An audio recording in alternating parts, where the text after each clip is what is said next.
Okay students, so let's get started with AS level physics past papers May-June 2022. This is paper 2, 1 hour 15 minutes. So let's get on to the first question. So before starting the paper we are giving some data. This is basically the constant values जो आप exam में use करोगे. G is equals to 9.81, C is equals to speed of light, सारी चीज़ें given है यहाँ पे, ठीक है. And some formulas are also given, but it is advise कि आप सारे फार्मूलाज याद करके जाओ, ठीक है. चलो let's move on to question 1 part A. In the following list underline all the units that are SI base quantities. तो बच्चों SI बेस क्वांटिटीज कौन कौन सी होती थी? So do you remember the 7 SI base quantities जो हमने पढ़ी थी? तो वाज करंट और ampere an SI base quantity? Yes, तो हम उसे अंडरलाइन कर देते. डिग्री सेल्सियस क्या एक SI बेस क्वांटिटी थी? नो. केल्विन था SI बेस क्वांटिटी, सेल्सियस नहीं था, तो हम इसे क्रॉस मार्क कर देंगे. किलोग्राम SI बेस क्वांटिटी थी? Yes, kilogram was for mass. Newton क्या SI बेस क्वांटिटी थी? No, we cancel this out, ठीक है. Figure 1.1 shows a horizontal beam clamped at one end with a block attached to another end. Okay, the Young's modulus of the beam is given by this expression. K क्या है बच्चों? K is the constant. M क्या है? M is the mass of the block, this block, ठीक है. और T क्या है? T is the time period of oscillation. A student determines the values and percentage uncertainty of K, M and T. Okay हो गया. K, M और T की percentage uncertainties हमें गिवन है, ठीक है. The student uses the values of K, M and T to calculate the value of E as what? 8.245 into 10 raised to the power 9. ये हमारे पास E की वैल्यू आ गई है, ठीक है. Calculate the percentage uncertainty in E, ठीक है. तो E का फॉर्मूला क्या था? ऊपर से जॉट डाउन कर लेते हैं. E का फॉर्मूला था KM T square, KM divided by T square. तो यार परसेंटेज अनसर्टेनिटी में डू यू रिमेंबर, अगर हमें परसेंटेज अनसर्टेनिटी ऑफ E निकालनी होती थी तो हम क्या करेंगे? परसेंटेज अनसर्टेनिटी ऑफ K लेंगे, प्लस करेंगे percentage uncertainty of M, plus क्या करेंगे?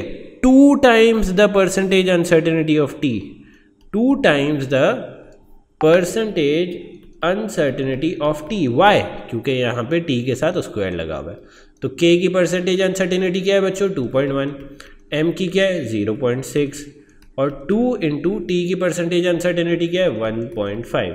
तो दिस बिकम्स 3, दिस बिकम्स 3.6 और 3.6 plus 2.1 is what? 3.6 plus 2.1 is 5.7% is your percentage uncertainty. Use your answer in part B1 to determine the value of E with the absolute uncertainty to an appropriate number of significant figures.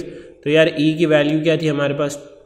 8.245 into 10 raised to the power 8 Pascal. सही है. This was 9 Pascal raised to the power 10 raised to the power 9 Pascal है, ठीक है. तो this was E की value जो हमने calculate की थी. अब हमने एग्जामिनर को बताना है E with its absolute uncertainty. तो absolute uncertainty निकाल लेते हैं बच्चों. 8.245 into what? परसेंटेज अनसर्टेनिटी क्या आ रही थी? 5.7. 5.7 divided by 100. So this comes out to be what? 0.5. अब हम इसे appropriate significant figures में लिख देते हैं. 8.2 plus minus 0.5 into 10 raised to the power 9 Pascals. यहाँ पे unit given है, so we don't need to write 10 raised to the power 9 Pascals again, ठीक है. Now let's move on to question 2. Sorry, a sphere is attached to a metal wire by the horizontal surface as the bottom of the river as shown. Okay, sphere जो है वो bottom of the river के surface पे attached है with the wire. Okay, the sphere is fully submerged and is in equilibrium with the wire at an angle of 68 degree. Okay, to the horizontal. The weight of the sphere is this 32 Newton. Okay हो गया. The upthrust acting on the sphere is what? 280 Newton. Weight क्या है sphere का? 32 newton. Okay. The density of the water is this. Assume that the force on the sphere due to the water flow is in the horizontal direction. Water flow की वजह से जो force है F, this is in the horizontal direction. By considering the components of force in the vertical direction determine the tension in the wire. तो बच्चों first of all मुझे बताओ wait क्या लग रहा है स्फीयर का नीचे की तरफ? वेट लग रहा है 32 न्यूटन. अपवर्ड साइड पे अपथ्रस्ट क्या लग रहा है? 280 न्यूटन, ठीक है. तो ये जो इनबैलेंस है between the upward and the downward force, this will be balance by what? Wire की टेंशन का vertical component. Let me mark this out. Wire की टेंशन का vertical component will balance this forces out. This is the tension और vertical component ये मैं red में बना देता हूँ डाउनवर्ड साइड पे. अब ये वर्टिकल कंपोनेंट लिखेंगे किस तरह? This would be T sin 68 is equals to what? The difference between these two values 280 minus 32. तो ये क्या हो जाएगा? Tension का answer will be 267.4 Newton. And if you have to give it to one significant figure, two significant figures, sorry, it will be 270 Newtons. Okay. For the sphere, calculate the volume. Sphere का volume निकालना है बच्चे. Volume निकालने के लिए we will equate upthrust is equals to rho g volume of the sphere. Upthrust क्या है? 280. 280 is equals to density of water क्या है? 1 इंटू 10⁻³ जी क्या है? 9.81. एंड सिर्फ रिमेनिंग क्या रह गई? V naught. तो वी नॉट की वैल्यू क्या आ जाएगी बच्चों? V naught comes out to be 0.029 metre square. ठीक है, metre cube sorry. The density, अब डेंसिटी निकालनी है भाई. डेंसिटी का फॉर्मूला क्या होता था याद है? Density was equal to mass over volume. ठीक है, मास क्या गिवन है हमें? मास नहीं गिवन हमें बॉल का, बट हमें एक और चीज़ गिवन है. हमें वेट गिवन है. वेट क्या था? 32 न्यूटन. तो इसे 9.81 से डिवाइड कर देते हैं. 32 divided by 9.81 divided by volume क्या है? 0.029. तो डेंसिटी क्या आ जाएगी? It comes out to be 1110 kgm-3. Simple as that. The centre of the sphere is initially at a height of 6.2 meters above the horizontal surface. Okay भाई. The speed of the water then increases, causing the sphere to move to a different position. This movement of the sphere causes its gravitational potential energy to decrease by 77 joules. Calculate the final height of the sphere above the horizontal surface. Okay बच्चों, अभी sphere जो है वो कितना ऊपर है? It is 6.2 above the water या फिर above the water की surface. कुछ देर बाद उसकी हाइट डिक्रीज हो जाती है. ठीक है, हमें ये x की हाइट पता लगानी है. ठीक है, so how will we do that? Change in gravitational potential energy is equals to mg into change in height. Gravitational potential energy का चेंज क्या है? 77 जूल. मास क्या था? 32 डिवाइडेड बाय 9.81 और g क्या है? 9.81. हमारे पास चेंज इन हाइट आ जाएगी. Yes, change in height comes out to be 2.4. तो इसका कहने का मतलब ये है कि इस पॉइंट से इस पॉइंट तक जाने में 1 से लेकर 2 में जाने में 2.4 मीटर की हाइट का डिक्रीज आया है. तो फाइनल x क्या होगी? 6.2 minus 2.4 that is equals to what? It equates to 3.8 metres. सही है, तो हाइट हो जाएगी 3.8 metre. Simple as that. The extension of the wire increases when the sphere changes the position as described in C. द वायर obeys Hooke's law. State a symbol equation that gives the relationship between the tension in the wire and its extension. ठीक है, T is equals to Kx. इसमें K क्या होगा बच्चे? It is the spring constant. ठीक है, क्योंकि हमने any other symbol that we use हमें उसका बताना था कि what is that symbol. Before the spring changed position, the initial elastic potential energy of the wire was this 0.65 joule. The change in position of the sphere caused the extension to double. भाई extension double हो गई. Calculate the final elastic potential energy of the wire after the sphere has changed position. ठीक है बच्चों, तो elastic potential energy is 0.65 joules when the extension is, let's suppose elastic potential energy is 0.65 joules when the extension is E. अब elastic potential energy का formula क्या है बच्चों? 1/2 ke². मतलब elastic potential energy is directly proportional to E². तो अगर extension double हो गई है, दैट इज एक्सटेंशन E से 2E चली गई है, तो elastic potential energy will increase by what amount? It will increase by the square of this amount, that is 4 times. Elastic potential energy 4 times हो जाएगी. तो इनिशियल इलास्टिक पोटेंशियल एनर्जी कितनी थी? 0.65. फाइनल क्या हो जाएगी? 0.65 into 4 that is equals to 2.6 joules. हमें किस तरह पता चला कि elastic potential energy will increase 4 times? Because elastic potential energy is directly proportional to what? The square of extension, और एक्सटेंशन अगर 2 टाइम्स इंक्रीज हुई है तो elastic potential energy 4 times increase होगी, simple as that. Let's move on to question 3। Question 3 में क्या लिखा हुआ है? A man standing on a wall throws a ball vertically upward with a speed of 5.6 ms-1. The ball leaves his hand when it is at a height of 3.1 meters. Ball इसके hand को leave कर रही है when it is at a height of 3.1 meter above the ground as shown in figure 3.1. Assume that air resistance is negligible. चलो एक काम अच्छा हो गया. Show that the ball reaches a maximum height above the ground of 4.7 meters. हमने ये show करना है. तो बच्चों अगर इसकी initial velocity let's suppose 5.6 ms-1 है टूवर्ड्स द टॉप साइड। अब इस सवाल में everything towards the top side will be considered positive, everything towards the down side will be negative, ठीक है। एक्सेलरेशन क्या है बच्चों? -9.81। Final velocity at maximum height क्या होती है? 0 ms-1। तो यार अगर आपको u भी पता है, a भी पता है, v भी पता है, तो is there any formula that can be use to calculate s? Yes बिल्कुल पता है हमें, v square is equals to u square plus 2as। v क्या वैल्यू है बच्चों? 0 square is equals to u क्या वैल्यू है? 5.6 whole square plus 2 into -9.81 into क्या होगा? s बच्चों रीअरेंज करके क्या आ जाएगी? 1.6 मीटर्स। तो इसका मतलब क्या है? इसका मतलब ये है कि इस पॉइंट से ये फर्दर 1.6 मीटर ऊपर जाती है, और ऑलरेडी ये कितना मीटर ऊपर थी? 3.1। तो टोटल हाइट कितनी हो गई? 1.6 plus 3.1 is equals to 4.7 metre. This is what we had to show. The man does not catch the ball as it falls. Calculate the time for the ball to fall from its maximum height to the ground. Maximum height कितनी है बच्चों? 4.7 metres. Start किस speed से कर रही है? u क्या है? 0। एक्सेलरेशन क्या है? -9.81। तो यार अगर आपको u पता है, s पता है एंड a पता है, तो कोई ऐसा फॉर्मूला है जिससे आप t निकाल सको? यस बिल्कुल है। s is equals to ut plus half at square. तो बच्चों अगर आपकी u 0 है तो दिस विल बिकम 0। s क्या है? 4.7 is equals to 1/2 into -9.81 into t square, ठीक है। अब सिंस यहाँ पे टी स्क्वायर की टर्म है, ठीक है, तो हम इसे प्लस कर देंगे, क्योंकि अगर हम इसे माइनस रखेंगे तो अंडर रूट में हमारे पास माइनस अंडर रूट आएगा, दैट इज इनसॉल्वेबल। तो इसका फाइनल आंसर क्या हो जाएगा? 4.7 into 2 divided by 9.81 under root is equals to time. अगर यहाँ पे हम माइनस रखते तो पूरा अंडर रूट माइनस में आ जाता है, and that would have given an imaginary time की value which is not possible. तो टाइम क्या आ जाएगा बच्चों? Time comes out to be 0.98 seconds, simple as that, 0.98, ठीक है। Let's move on to the next question. Next question क्या है?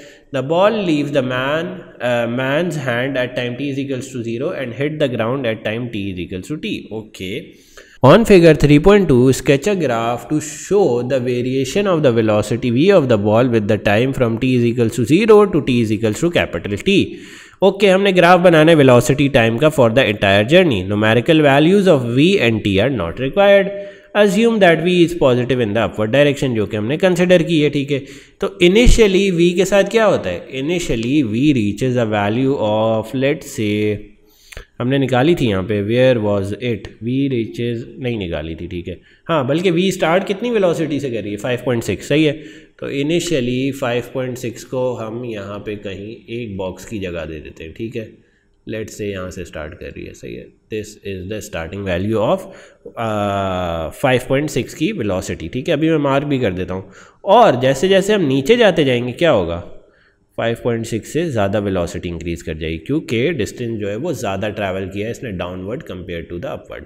बेसिकली मैं कहना ये चाह रहा हूँ कि देखो अपवर्ड इसने कितना डिस्टेंस ट्रैवल किया है? 1.6 मीटर, और डाउनवर्ड आते हुए कितना डिस्टेंस ट्रैवल किया है? 4.7 मीटर। तो ऑब्वियसली डाउनवर्ड की जो वेलोसिटी होगी that will be much much greater, ये वाली velocity v2 will be much greater than v1, बस ये याद रखना। This is the important point here. और a की ग्रेडियंट की लाइन बनाना बस, सही है। और इस लाइन का gradient is equals to what? a is equals to -9.81, ठीक है, ms-2, ठीक है। अब आ जाओ, state what is represented by the gradient in part C. क्या रिप्रेजेंट हो रहा है? एक्सेलरेशन। सिंपल एज दैट, या एक्सेलरेशन ड्यू टू ग्रेविटी, या acceleration of free fall, that is it. इस तरह की चीज़ें लिख सकते हो यहाँ पे, ठीक है। The man now throws a second ball with the same velocity and from the same height as the first ball. The mass of the second ball is greater than that of the first ball.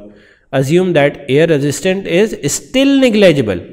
For both the first and second ball, compare the magnitude of their acceleration. भाई acceleration की magnitude क्या होगी? Same, क्योंकि gravity की acceleration क्या change होती है? A is equals to 9.81 change होती है due to larger or smaller masses. नहीं, तो acceleration की magnitude same रहेगी. The speed with which they hit the ground, ये क्या होगा? ये भी सेम रहेगी बच्चों। Mass doesn't affect the motion जब तक we don't have air resistance. Air resistance आ जाए फिर मास जो है वो इफेक्ट करना शुरू हो जाता है आपके मोशन को, ठीक है। Now let's move on to question 4।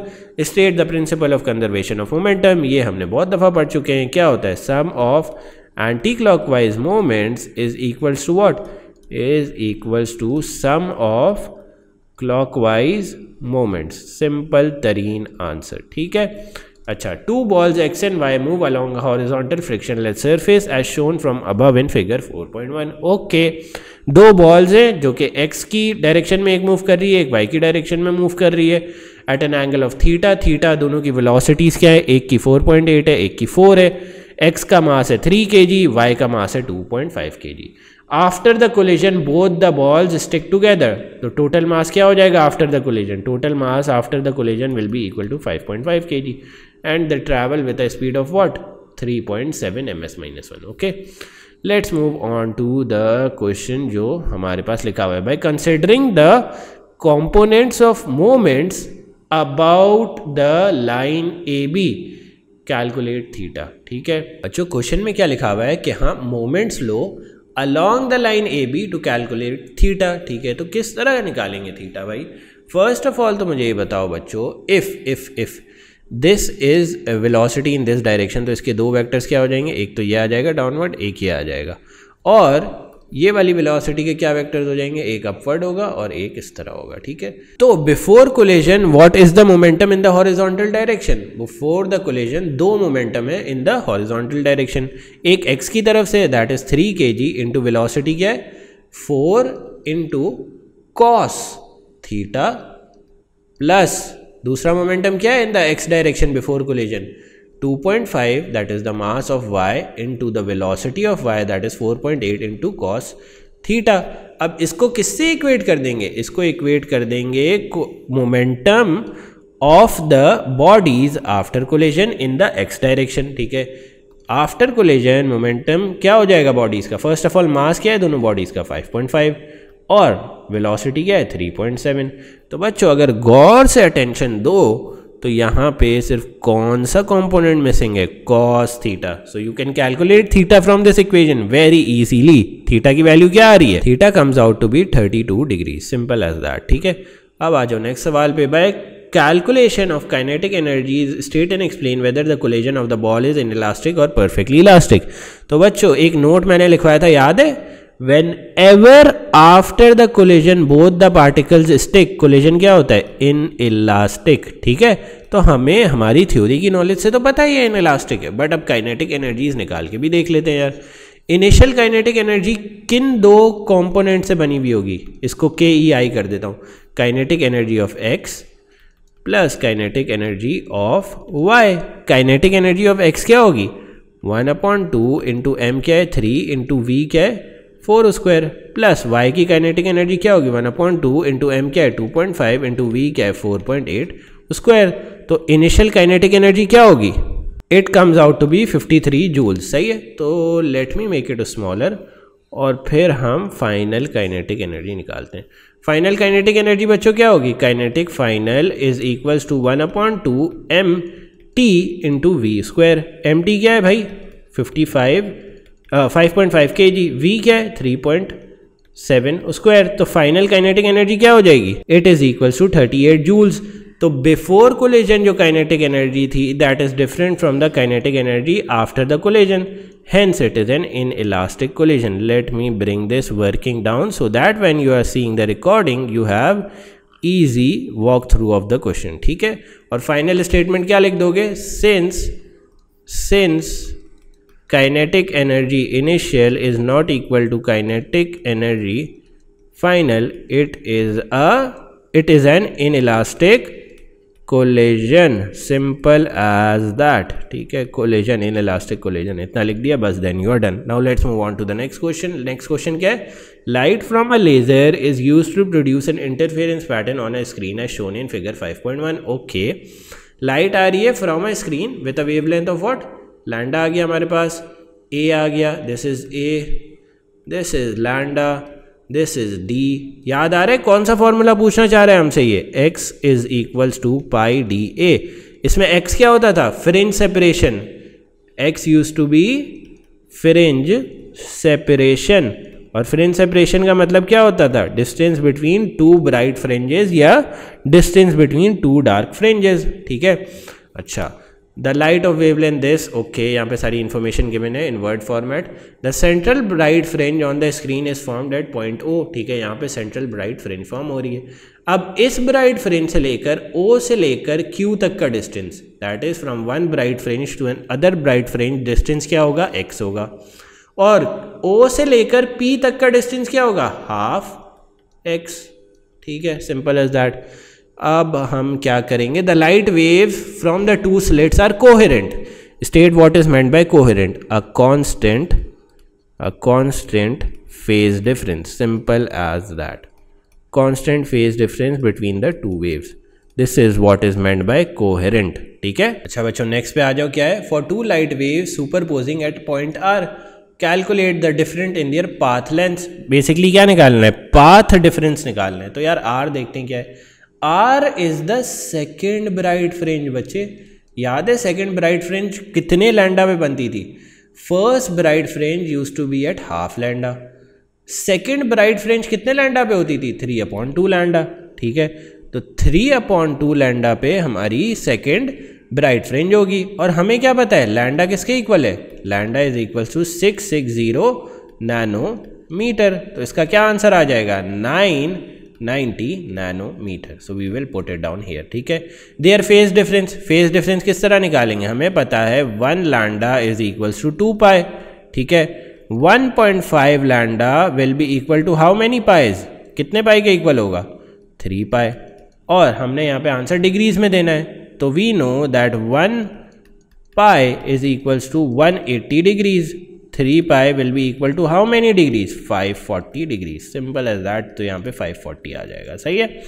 अब आ जाओ नेक्स्ट सवाल पे, calculate the distance O Q क्या है भाई, ओ क्यू इज एक्स। देखो ओ क्यू है क्या, distance between the first bright fringe and the distance between the central bright fringe and the first bright fringe, ये क्या होता है, एक्स होता है।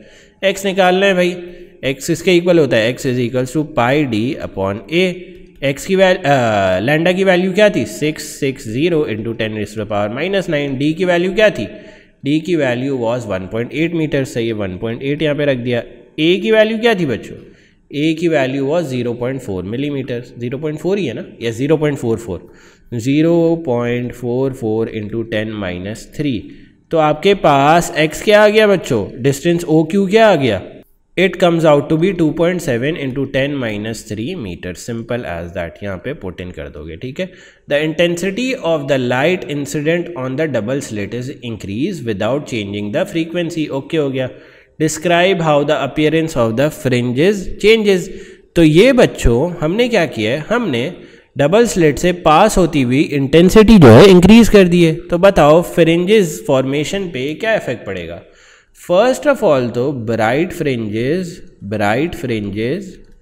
विल गेट ब्राइटर, क्योंकि ज़्यादा लाइट जा रही है, will get brighter. Dark fringes will remain same, dark fringes will have no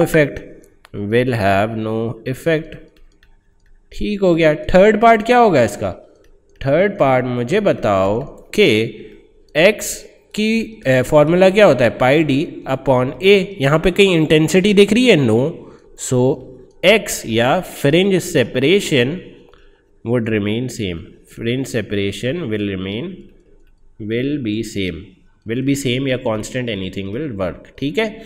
अब आ जाओ नेक्स्ट पार्ट पे। The light of wavelength 660 nanometer is now replace with the blue light. Blue light की वेवलेंथ क्या होती है? कम होती है। Wavelength of blue light is comparatively कम। तो अब क्या होगा? State and explain the change if any that must be made to the separation of the two slits. Separation of the two slits पे क्या चेंजिंग हमने करनी पड़ेगी, मतलब ए को किस तरह वेरी करेंगे, so that the fringe separation on the screen x, मतलब एक्स रिमेन सेम। तो एक्स का क्या फॉर्मूला है? पाई डी अपॉन ए। तो यार अगर आपकी वेवलेंथ डिक्रीज हो रही है तो एक्स क्या होगा? डिक्रीज कर जाएगा। अब हमें क्या करना है? हमें एक्स कांस्टेंट रखना है। To we have to make X constant, या एक्स जो है वो चेंज नहीं होना चाहिए। तो क्या करेंगे? ए के साथ क्या करेंगे? ए को भी डिक्रीज कर देंगे बाय द सेम अमाउंट। जितनी वेवलेंथ डिक्रीज कर रही है उतनी ही अमाउंट से ए भी डिक्रीज कर दो, मतलब उतनी परसेंटेज से ए डिक्रीज कर दो, तो the X will remain same. So how will we write it down? First of all we will write since wavelength decreases X will decrease, ठीक है। फिर क्या लिखेंगे? To keep X constant A या what? The separation between two slits must be decreased as well. Must be decreased as well by the same proportion. By the same proportion. ये word बहुत important है same proportion का, ठीक है। ताकि जितनी proportion से लैंडा डिक्रीज कर रहा है उतनी प्रोपोर्शन से ए डिक्रीज करोगे तो आपका एक्स जो है वो अनचेंज रहेगा, ठीक है। Let's move on to the next question, that is question 6। अच्छा, क्वेश्चन 6 में क्या लिखा हुआ है? We have 3 resistors R1, R2 and R3। इनके अक्रॉसेस वोल्टेज भी गिवन है V1, V2, V3। हमने क्या दिखाना है कि सीरीज में resistances is equal to R is equals to total resistance is equals to R1 plus R2 plus R3। तो फर्स्ट ऑफ ऑल क्या इक्वेशन लिखेंगे जो हमें सीरीज के लिए पता है? Current I is equals to I1 is equals to I2 is equals to I3, मतलब अक्रॉस रजिस्टर, तीनों रजिस्टर के अक्रॉस करंट सेम रह रहा है। सेकेंड इक्वेशन क्या लिखेंगे? V टोटल या voltage total across the resistors is equals to voltage across first resistor plus voltage across second resistor plus voltage across third resistor, ठीक है। अब क्या करेंगे? अब सेकंड वाली इक्वेशन को और ब्रेक करेंगे। I into R total is equals to what? I1 into R1 plus I2 into R2 plus I3 into R3। अब हमें क्या पता है? I is equals to I1 is equals to I2 is equals to I3।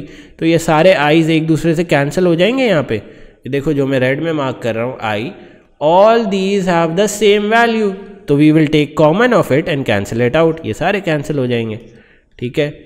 तो क्या बचा? RT is equals to R1 plus R2 plus R3। चलो मैं एक काम करता हूँ, इसको और इजी बना देता हूँ।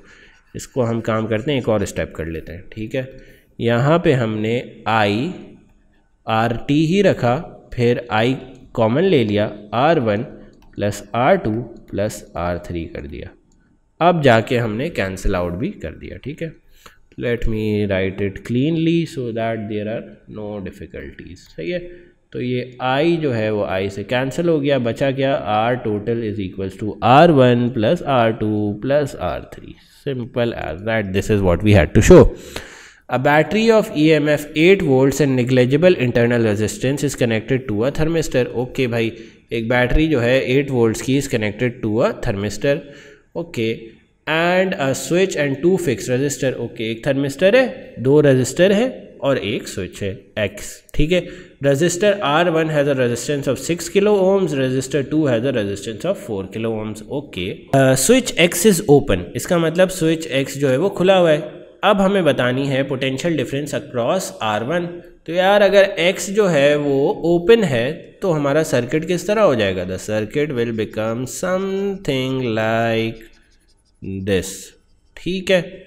हमने क्या बतानी है? Resistance across, voltage across what? Voltage across this R1, ठीक है।